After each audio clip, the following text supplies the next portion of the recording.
കാറ്റും കടലും യേശുവിന്റെ കൽപ്പനയെ അനുസരിച്ചതിനെക്കുറിച്ചാണ് നമ്മൾ ഇന്ന് പഠിക്കുന്നത്. ഒരു ദിവസം യേശു ശിഷ്യന്മാരുമായി പടകിൽ കയറി നാം തടാകത്തിന്റെ അക്കരയ്ക്ക് പോകാ എന്ന് അവൻ അവരോട് പറഞ്ഞു. മറ്റ് ചെറുപടകുകളും അവരോടൊപ്പം ഉണ്ടായിരുന്നു. അവർ പടക് തുഴഞ്ഞുകൊണ്ടിരുന്നപ്പോൾ യേശു അമരത്ത് തലയിണ വെച്ച് ഉറങ്ങിപ്പോയി. അപ്പോൾ തടാകത്തിൽ ഒരു ചുഴലിക്കാറ്റുണ്ടായി.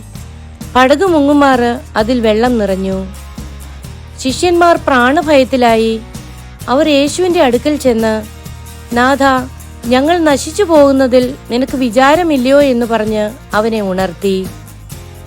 യേശു എഴുന്നേറ്റ് കാറ്റിനെ ശാസിച്ചു, കടലിനോട്, അനങ്ങാതിരിക്ക, അടങ്ങുക എന്ന് പറഞ്ഞു. കാറ്റമർന്നു, വലിയ ശാന്തതയുണ്ടായി.